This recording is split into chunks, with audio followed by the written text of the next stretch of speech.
Hey guys, recently I started working on a viable Comet build, especially since Blood Mage got a pretty significant update.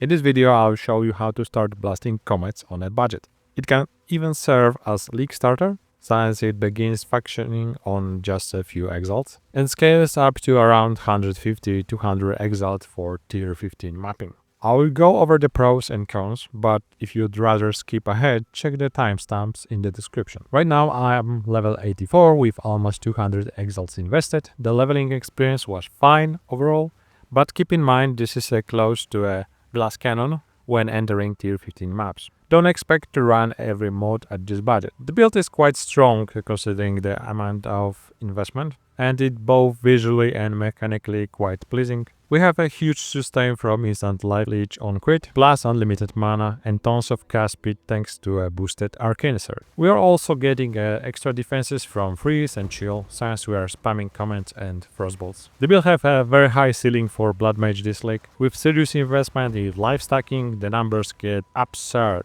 but that will be a topic for part 2. For now I am focusing on comets. To make them smooth, you will need to balance a few key stats. It's trickier than a contingent build and more demanding during leveling, but I stuck to a strict budget. At the current stage, the boss damage felt a bit lacking, but then I remembered that I'm fighting upgraded bosses. So for anyone just starting the league, they just should melt easily. Another minuses that you can't expect to handle every map mode, so watch out for heavy damage modes or you will get one-shotted. Especially if, like me, you don't always read Expedition Remnants. High element thresholds and reduced crit damage mode feel particularly bad for this build too. So let's now talk about how I get there. I started with Blood Mage because I had crit physical spells in mind, but during the campaign they felt they will get boring in the long run. On top of that, some of the key items for the setup, like Undying Hate, Rapid Glove, Chaos, the new Lineage Gem, and Grand Spectrums, were looking insanely expensive. I wanted to avoid that road, so I shifted my focus to the cold spells. During the campaign, you can't really trigger comets, so I relied on self-cast comet for tougher rare or bosses. Most of the time, Frostbolt with Frostwall was enough to carry me. I kept Incinerate around 2, since it added Ignite and sometimes let me grab Fire Infusion, which boosted comet damage further. The fire infusions are something I'd like to keep, mostly for aesthetics. In later stages, you will have the choice to use them or skip them. It's hard to say how efficient they are, but for me, they fit the team. My goal is to make this a comet build first, not a frostbolt build. That said, frostbolt eventually becomes the main skill that triggers comets. A leveling setup with self-cast comets and early map loadouts will be included in the POB, and again, you can check that in the description. Once you reach early maps and start farming currency, gear upgrades become the tricky part. The first priority is life, stack as much as you can. I opted for Crimson Power, so as high ES chest becomes important, you can save few exiles by settling for slightly lower ES if needed. Another hurdle is Spirit. Thanks to 2 specific nodes, the requirement drops, but without them, you will need at least 200 spirit. Finally, the most important defensive layers are resistances. If you don't cap them, this build will punish you hard, you will get one-shotted frequently. Another key part of this build is mana management. We are stacking as much mana and regen as possible, since mana itself becomes a source of damage through arcane intensity, while also enabling Zenith supports to be working properly, because we stay around 90% mana. The Might over Matter keystone isn't as useful as it looks, mostly because there is a lot of grand effects that will drain it very quickly, though feel free to experiment. Since we rely on crit and want more mana and cast speed for smoother gameplay, Arcane Surge is quite essential. These 2 nodes are enough to keep it permanently. Additionally, we are getting new Abyssal Eye that can further boost Arcane Surge. We can't use it in a rare glows with increased effects because we are relying on an instant leech from a serious Acuity, but we are getting new unique build called Darkness Enthroned, and with this setup we get almost 150% more Arcane Surge. The second rune worth using is the one that boosts cast speed, which is crucial for frequent triggering Scion's Temper, and I will cover that in a gem setup segment in a moment. For the rings, prioritize life resistances. Cast speed and mana are nice bonuses. The same goes for the amulet, though remember you will need around 190 spirit with 2 efficiency nodes. Or you can lower the spirit requirement by dropping the siphon elements. For the anointment, pick a cheap option that grants you a critical chance or mana regen. In my case, I went with conservative casting. Expensive one could be a vocational practitioner. In the boot slot should cover just resist and movement speed, nothing fancy.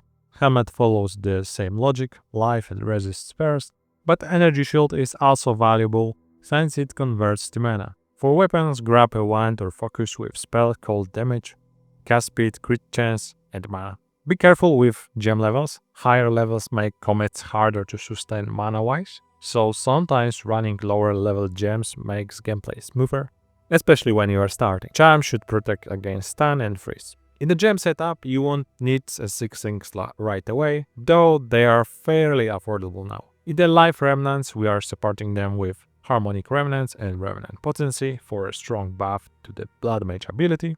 The Frostbolt is the main DPS and comet trigger. Start with a budget setup with rapid casting, swap in Scion's Temper, which is a cheap lineage gem, to replace wild shards. It scales amazingly with cast speed. Then add Deliberation and Cold Exposure for utility.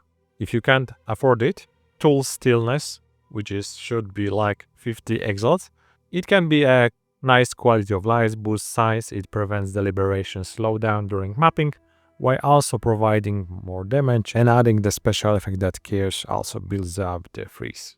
Cold Exposure can later be replaced with Zenith, once you are consistently above 90% of your mana. Violent Propulsion could also be a 6th link. A Frost Wall setup adds extra damage at critical triggers. It can be supported with cooldown recovery, spell cascade, second wind, and glaciation for freezes that trigger more comets. You can keep one self-cast comet for emergencies, paired with a Hourglass support if you don't mind extra cooldown, plus inevitable critical and arcane surge to boost its usefulnesses. Besides siphon elements, which is optional, you can run cast on elemental elements and cast on critical setups. With standard energy support, comets pair best with spell echo or spell cascade. Test both to see what feels better for you. Sixth support would usually be critical related, which I will go over in a part 2 video. I also keep Incinerate for edge cases, like mana leeching enemies or downtime during the boss fights. The last topic I'd like to cover in this video will be a passive tree and its jewels. So for the rare jewel, you can use the one with the mana recovery on kill, plus useful stats like spell, area or core damage, or just energy generation. From nothing is not necessary, but is quite a cheap jewel and it lets you allocate pretty strong passives around CI, especially invocated efficiency and freeze-related nodes. The tree should focus on mana regen with some area of effect if you want, but those can be dropped if you need more crit reliably for a serious acuity sustain. Elemental equilibrium isn't necessary, though I like the upgraded fire comets. If you skip it, you won't need siphon elements, just remember that. In Ascendancy, I went with the Sunder the Flesh for higher crit chance, plus Vital Siphon, and the entire right side of the heart for the extra survivability. So that's the current state of my Blood Mage build. Honestly, I'm surprised it works this well. It does lean towards being a Frostbolt build, but that's why I'm doubling down on comets with infusions. I want to push it into a true endgame while avoiding the most expensive gear on the market. Because really, what's the challenge if I just drop 300 device to brute force it, right? That's all from me for now. Thanks for watching. See ya.